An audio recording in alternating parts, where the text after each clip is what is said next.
amid growing concerns about economic growth. Consumer spending was As soft. expected, cut interest rates another quarter point. We are following breaking news. All three major American stock markets have closed down. Bitcoin rose 10%. Even gave the stock market a temporary second win. The market reaction, it was kind of nonplussed. Tariffs going into effect tomorrow. But the NASDAQ was also. Investors will be watching closely for more clues about the direction.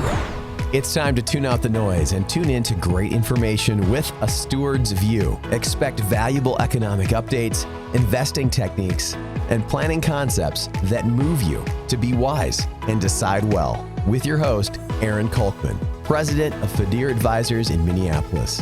You'll be equipped and encouraged in a stewardship mindset, managing God's resources 1 week at a time with a steward's view. A Steward's View is brought to you by Fadir Advisors, a registered investment advisor. You can listen to this podcast and previous episodes at fideradvice.com. That's FIDERE advice.com. Now here's your host, the president of Fadir Advisors, Aaron Kolkman. Welcome back to A Steward's View. It's been a huge week since we were here last on March 3rd. It's March 10th today. And another day that, well, Chaz, I don't like to be one to say I told you so, but I did say probably we would have additional 2% down days in major indexes in the U.S. anyway, and elsewhere in the world perhaps. So that, I'll just mention we've had them, and what a time we've had this past week. We are now in a mode where the NASDAQ last Friday just hit correction territory, which is technically 9.6% down last Friday, but it cleared the 10% mark today by a lot. And that's a correction in the NASDAQ, and we can talk a little bit about what the NASDAQ is, but the S&P 500 we talked about a lot last week, and that is right near correction territory as we speak, down 9% from mid-February highs. So, oh my goodness, what a timely program that we have going here, as it seems. And so let me just back way up and say hello, welcome. It's good to be back with you. And I'm Aaron Kolkman, president of Fadir Advisors. I did promise a few listeners that I would state some credentials so I wasn't this fly-by-night character showing up on a podcast with a few neat ideas, and then everybody has really no idea who it is they're talking with. So brief summary, you can find me at fideradvice.com/Kolkman. That's KOLKMAN. I am a certified financial planner and a certified kingdom advisor. I'm also a master's in finance. What does that mean? A master's of science in finance. That means I spent 4 full-time years. It took me 4.5, but 4 full-time years after I finished the certified financial planner designation to delve further into to business planning, tax planning, economics, financial accounting, and generally financial analysis. Okay, so that's my add-on, if you will, to Those are your letters? The CFP. Yeah, I have friends that call them decorations. Okay, I was going to say, buddy, Right. do we start calling you doctor? Yeah, Dr. Aaron? I hear that occasionally, and I think it's kind of funny. Can I tell you why? Because if you're doing really good work in my line of work, you should make far less money than your clients, which is the opposite of a brokerage model. Okay, so my line of work is we're almost a fee-only company, Fadir Advisors in Minneapolis, but we're last year 99% fee. Okay, we have some residual commissions from insurance work that is mostly in the past that comes into our books, and so we can't say we're fee only. But all to say we are fiduciary only, right? What does that mean? That means that there's no brokerage, there's no bank, there's no insurance company. And that's by design. The idea there is if you are an independently owned registered investment advisor, and that is true of Fadir, it's owned by yours truly and one other equity partner. And so we're able to just serve our clients directly, either a fee for planning services, which is an hourly retained arrangement, typically recurs every year. And then there's a fee on assets for managing any assets that we handle for clients. Okay. And the two are separate and sometimes together, sometimes not. Right. So we may write a plan for a family who has multiple needs and then end up managing assets. We may start managing assets and eventually write a plan. We may do one and not the other. So that's a little bit about Fadir Advisors, but my personal story in terms of work life has been 25 years long. I spent 10 years working for institutions and another 15 years since then building independent businesses and serving clients independently outside of institutions on purpose. I feel very strongly that there's a conflict that exists when you are working with somebody who has an institutional affiliation. Okay, and that's not to say that those institutions are doing a bad job or they don't mean well, or the people aren't also meaning well. It means that they are working for an institution and working for you. Okay, and so we're choosing just to work for the end user. But to do that, you have to go to school for a long time. So the doctor joke is, can I just tell you why I think that's really funny? Please. Okay, so maybe we'll do that at the end. We have a lot to cover here, but that's the short version of my story and a little bit about Fideer and how we work. Fiduciary only, almost fee only financial planning firm based in Minneapolis, and you can pick us up at fideeradvice.com. Okay, so if you're gonna do a tease like that, you better come back to it at the end. So we're gonna do the doctor joke at the end. Okay, the doctor. My brother's a doctor, so I can do that. Okay, I just want to hold you to it. Great, we'll come back. All right. So this past week, I led with, oh my goodness, what a big week! Didn't we start at a great time? We've had multiple 2% down days since then, and I mentioned correction territory for the NASDAQ and almost the S&P 500. The NASDAQ, by the way, the NASDAQ 100 in particular is large tech companies, and so you're going to see a lot of volatility in that particular index, those 100 companies. We talked a little bit last week about what the Mag 7 is, and those tech companies, those are actually S&P 500 firms, and so they are a big driver of what happens at the S&P as well. So much of the world is now tech driven, as is probably obvious to our listeners. But to be clear, both indexes are affected by what's happening in tech. Okay, the NASDAQ especially. So we're there. We're in correction territory.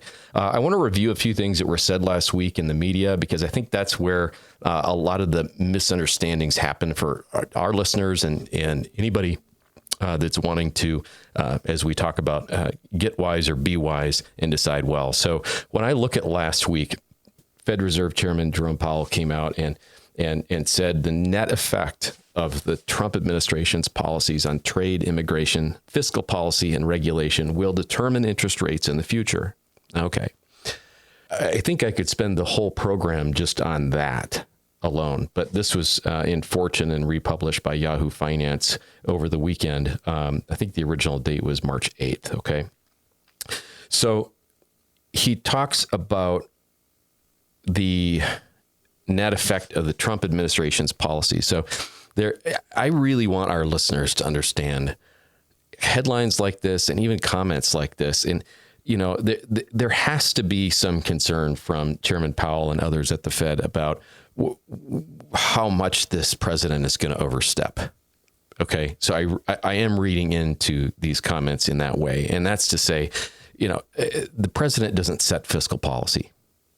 Okay. He doesn't even set monetary policy, right? There is no setting of policy by the president. There's only an influence on policy, and there is an executive ordering that he could do that affects policy, right? But fiscal policy is the job of Congress, and monetary policy is the job of the Fed.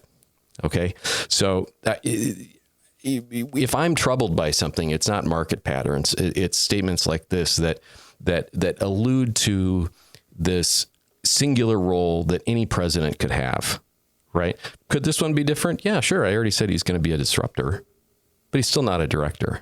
But isn't that true about Warren Buffett, Elon Musk?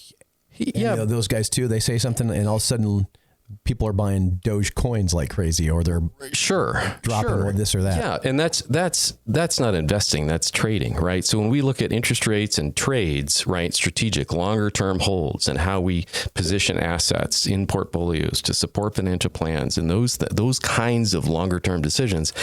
We have to consider that no president is going to make or break our retirement or make or break our estate plan, right? So the trouble I have here isn't that, it's not this is all right or all wrong. It's that there's all this messiness in what he's saying about, the Trump administration's policies on, okay, trade, yes, immigration, yes, fiscal policy, no. That's Congress. I mean, what was, does everybody in Congress want Trump's backing or blessing that's a Republican and into the MAGA thing? Yeah, I suppose so. But are they bound to it? I hope not. I know it's not that simple. I know there's lobby, and I know there's a lot of money involved, and I know that I haven't spent a lot of time there. So, but in general, it's not the president's job to determine fiscal policy. So I have a hard time with that piece of what's happening in this article. The second thing is to say anything about future interest rates, like, monetary policy will align itself with fiscal policy no matter who makes it. I guess it needs to interact. Does one beget the other? I mean, the Fed has two mandates, right? One is to keep prices or inflation low, and the second is to keep employment full. Okay. Well, how does it do that? Well, it has a number of mechanisms, and it has a lot to do with interest rates and interest rate setting and both ends of the interest rate spectrum, short-term interest rates that it directly influences and long-term interest rates that it indirectly influences. Okay. So I'm hesitant to go along with any comment that says, Trump is making fiscal policy decisions. And then I'm also hesitant to say that interest rates are going to act accordingly. I mean, in the sense that economists are going to be like stuck with looking back at what's going on. Sure, we have to make decisions. But I remember 2008, right? When we had, we had Ben Bernanke. I got to think, was Big Ben our guy back then? Yeah. Ben Bernanke at the Fed as chairman. And then we had Hank Paulson as the Treasury Secretary, right? Under, I got to think 2008 would have been Bush, right? So you had two different ends of the spectrum. Now, Paulson wasn't making fiscal decisions any more than President Trump is, right? Or George Bush back then. But what happened was that there was a lot of influence from the White House and really Treasury under Paulson in terms of conversations and strategies and that. I get that they have to talk to each other, right? But at the end of the day, Ben Bernanke had to go to Congress and say, hey, we need some fiscal policy here that lines up with what we're thinking. We can't do this without you, right? And in so many words, the people that he was talking to in Congress were kind of looking at each other like, well, we don't know what to do. We've never been in this before, right? Oh, and by the way, we're elected officials, publicly elected officials. We weren't elected necessarily to deal with this kind of thing in this, immediate kind of sense. And so what do you think we should do, Ben? And Treasury Secretary Paulson. Okay. So I understand the dynamics, but I just want to throw some caution over this issue, because if we pretend for a minute, and I get texts and messages and calls and, is Trump going to do this? Is Trump going to do it? He's going to have an effect. Yes. He's going to change how we interact globally. It's called deglobalization. It was happening before Trump took office. Okay. And that deglobalization is continuing. It's just accelerating right now, right? Why? Well, the America First idea is that exact thing. It's just saying we want to do our own thing, more isolationist. Okay. And so, yes, to tariffs, that can be, it can be discussed, to trade in general, to immigration, those things, but that doesn't mean that the president sets fiscal policy. So I'll leave it there. But I want to go next to really what the pattern was in the past week. Okay. So we saw these huge moves down in stocks over the past just 5 trading days since we were here last. And now when I go out to, let me go out to a couple of other spots that I want to reference. Okay, so I shouldn't pick on Chairman Powell too much. The guy's done an amazing job. But I just want to caution our listeners against that type of thinking, that we have this president that's going to do all or nothing for us. Okay. So the article, the headline today, the NASDAQ sheds 1.1 trillion in value as tech meltdown spreads. So we talked a lot about tech last week. We talked about the Mag 7 in particular, and we also talked about stocks as a leading indicator. Okay, here was the article I was looking for earlier.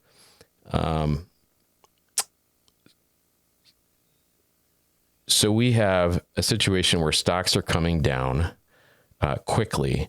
Tech is leading them down. Small caps are also leading stocks down. The Russell 2000 is down substantially. And so when that happens, it's a pretty convincing move down across the board. So what happens when the Standard & Poor's 500 that we have been on a lot goes down below the 200-day moving average? Okay, well, it's not great. If there are 2 days, and I'll quote somebody here, Andrew Thrasher, the portfolio manager at Financial Enhancement Group. I really appreciated this.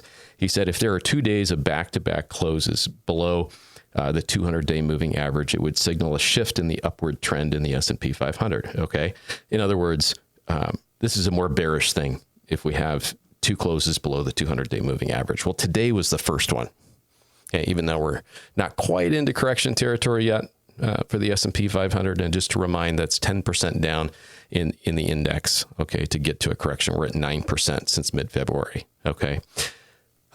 So, by the way, we are on track to have the worst quarter since the beginning of 2022. So that just happened.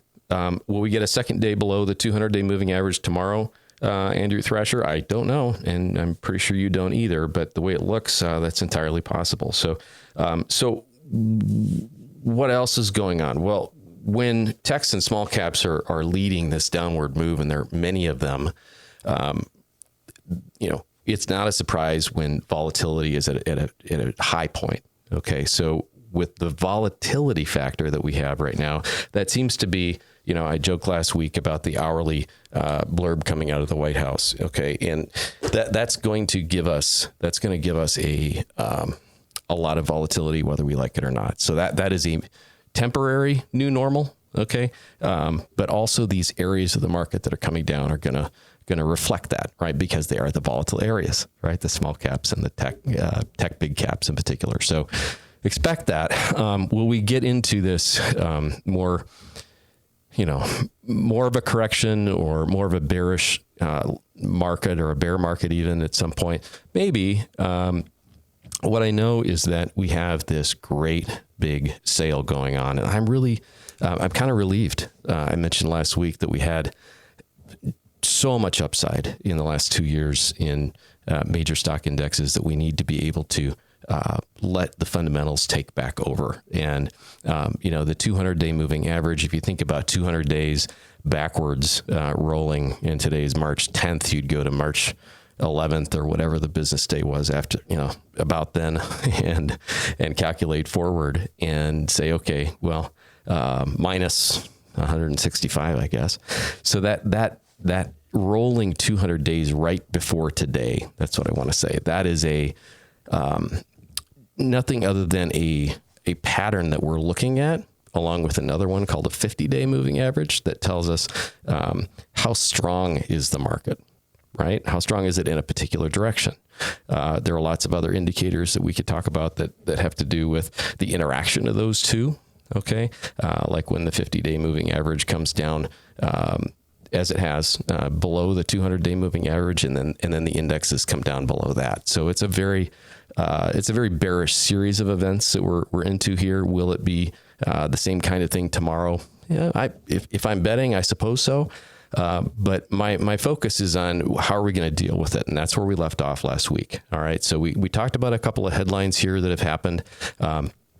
I want to go in exactly to the tactics of this. So we've had all these gains for 2 years, and for those who have been invested since COVID and before, I mean, there are lots of built-up gains in long-term portfolios yet from years past. And so, especially with the last 2 years, when we take cash and we see these sales going on, and we're waiting for an opportunity to deploy capital, right? So we've had a lot of selling. That's why stock prices come down. We talked about that last week too. Do I wait for a bottom to reinvest? Yeah, in the sense that I've now got cash that I need to move in, right? Not in the sense that I took, everything I had and sold it at once. But with that cash, that I'm now rebalancing. I'm doing what I mentioned, our friend Warren Buffett does, right? When he's going to take some profits. So when we're taking those profits, or we've now taken profits, I hope, as Fidir Advisors has over the past 5 weeks. I've traded every day for 5 weeks, Chaz, and that's the first time in years that I could say that to you. But I digress. How do we reinvest? And I want to get to that. More of a steward's view in just a moment. Investors have stocks, bonds, mutual funds, ETFs, options, futures, real estate, and more. There's one place to look at all of your portfolio.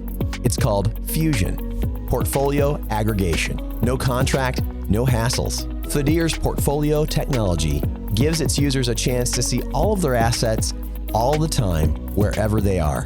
The Fusion platform is open for use without a contract and without a hitch.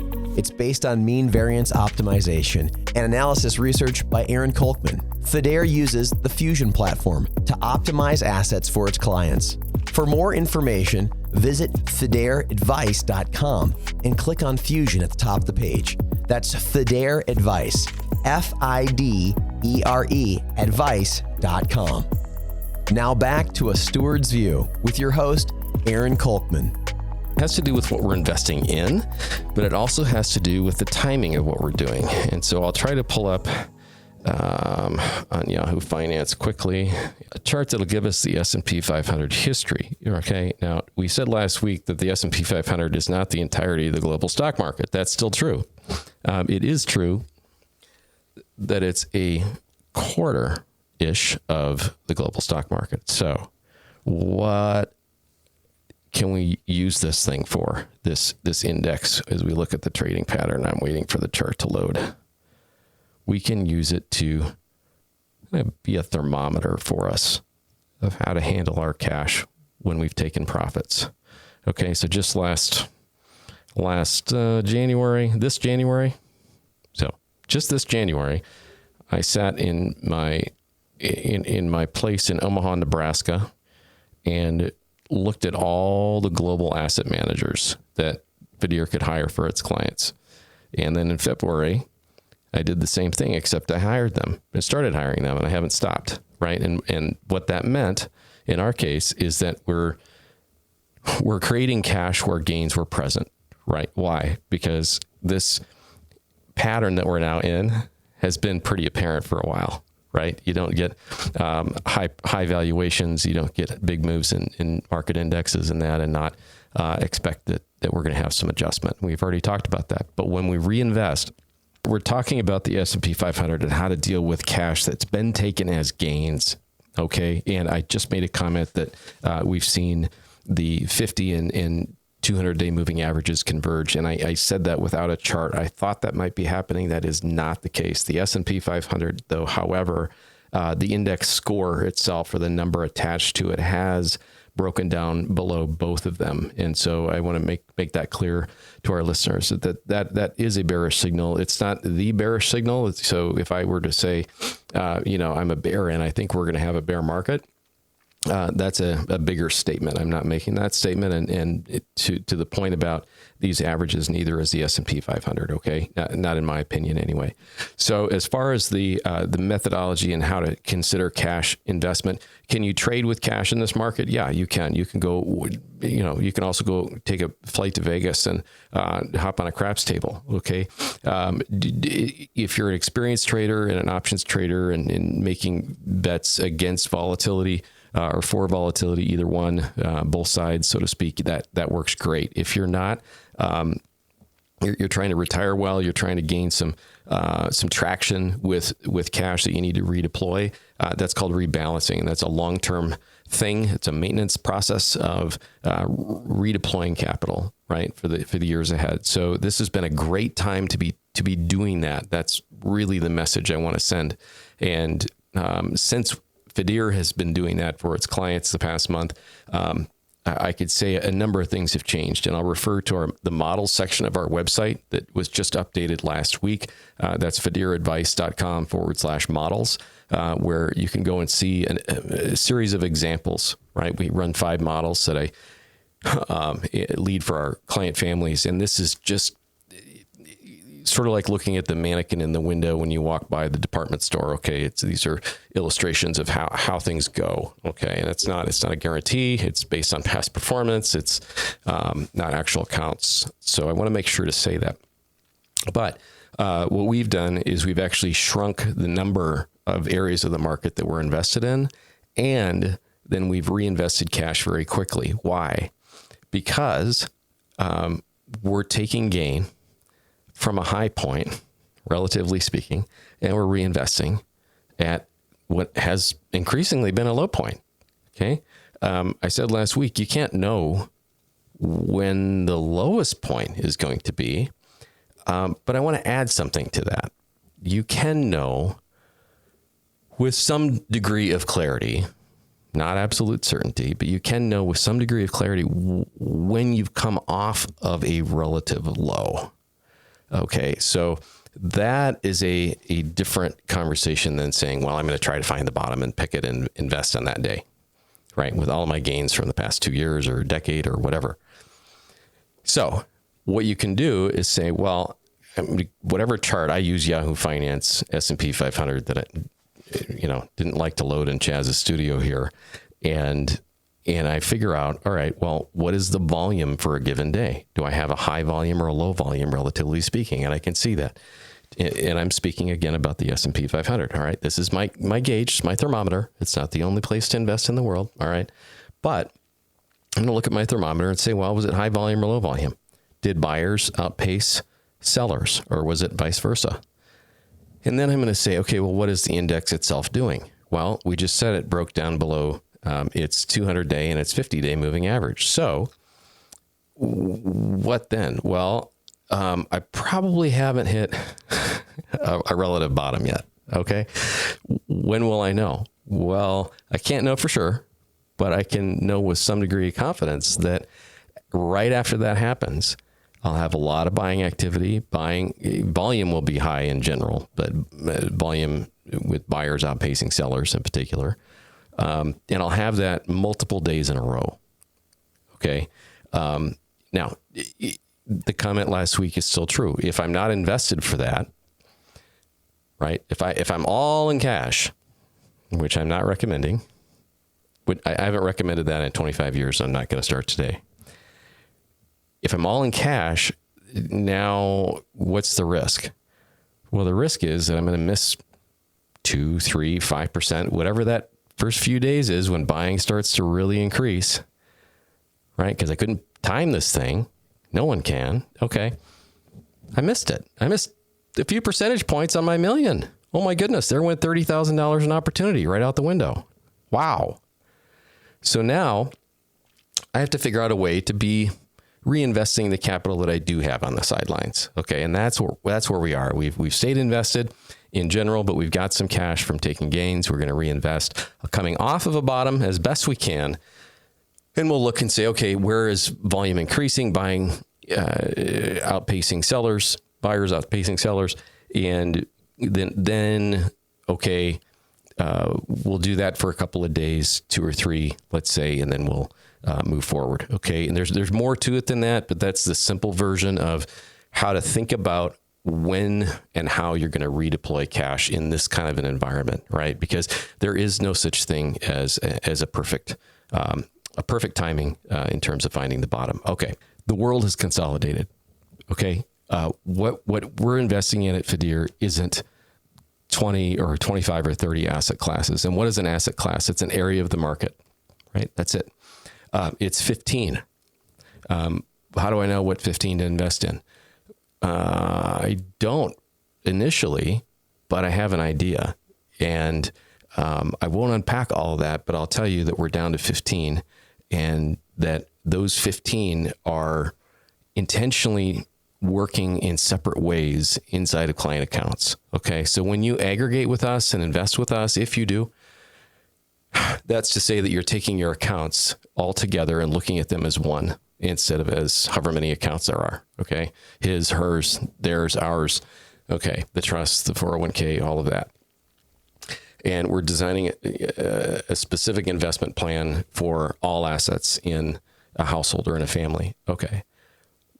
We're choosing asset classes. The 15 are there not as a round number, but because there are, we believe, that many different asset classes to invest in that will work in separate ways from each other in the years ahead, in the short run. And I mean the next few years. Okay. If you want to see those asset classes, you can go to our website and take a look at fiduciaradvice.com/model. So you can even see the holdings. Okay. But what I want to get to is what changed in the past year, 2 years with our models and how we've adjusted them. So what changed was that the world consolidated. I made that statement, right? Big cap companies got bigger. Global investment funds, and in particular, U.S. investment funds, grew together. They became one and the same. Remember the Mag 7? They're global firms. Well, they're U.S. firms. Oh, yeah, they're both. Okay. Well, that happened all over the place.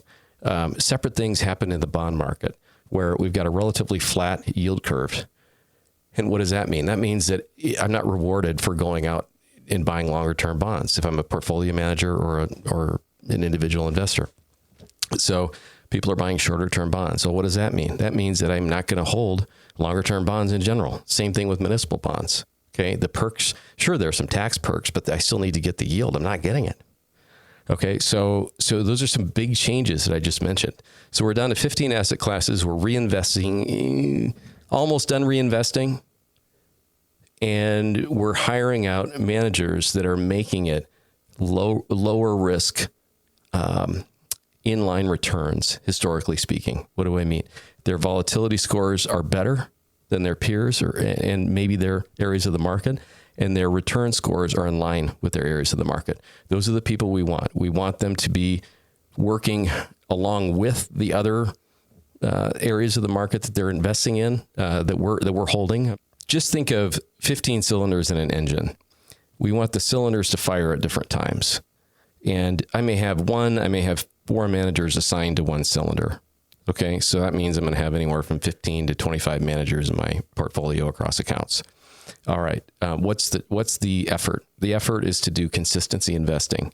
What does that mean? That means that I have less volatility or risk overall, and I have a more consistent return, right? Returns compared to what? Compared to indexes that are relevant. So when you go to the model section of our website and you look at it and say, okay, are these relevant?